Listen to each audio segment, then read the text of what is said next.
കനത്ത സാമ്പത്തിക തകർച്ചയ്ക്ക് ശേഷം അമേരിക്കൻ വിപണിയിലുണ്ടായ ഏറ്റവും വലിയ ദുരന്തമാണ്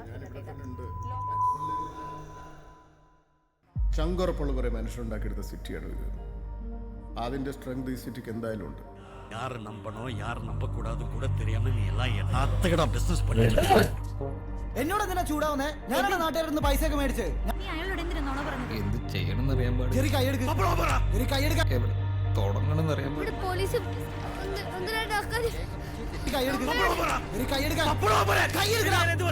Breaking the law. This is arrest. This is arrest. I told you.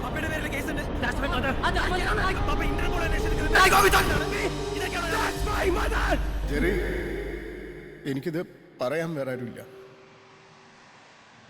നോക്കിയേക്കനടാ,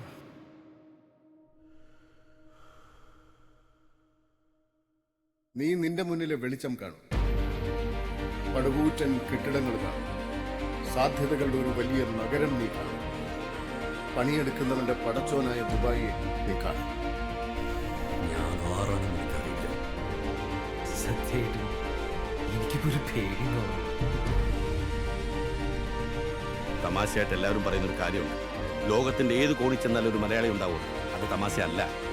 കടലും മലയൊക്കെ കിടന്ന് ഏത് നാട്ടിലും പോയി സ്വന്തം സാമ്രാജ്യം ഉണ്ടാക്കി എടുത്തിട്ടുള്ളവൻ തന്നെയാണ് മലയാളി. നിന്റെ അപ്പനെങ്ങനായിരുന്നു? എനിക്ക് പപ്പനെ പോലെയാണ്. ഒരുങ്ങില്ലേ ജേക്കബിനെ പോലെയാ. കടം തന്നവരുടെ മുഖം പോലും ഓർക്കാതെ നൂറുകണക്കിന് ആളുകൾ ഗൾഫിൽ നിന്ന് നാട്ടിലേക്ക് ഓടിക്കൊണ്ടിരുന്ന സമയത്ത് നീ എൻ്റെ ഒപ്പം ഉള്ളതായിരുന്നു നിന്റെ പപ്പയുടെ ധൈര്യം. നിനക്ക് താഴെയുള്ള 3 പേരുടെ കാര്യങ്ങൾ പപ്പയുടെ സ്ഥാനത്ത് നിന്ന് നീ നോക്കി. ഇന്നത്തെ കാലത്ത് വേറെ എത്ര മക്കൾ ചെയ്യൂടാ ഇതൊക്കെ? ജെറി,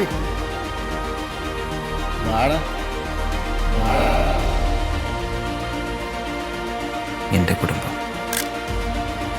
എൻ്റെ സ്വപ്നം, എൻ്റെ സ്വർഗരാജ്യം.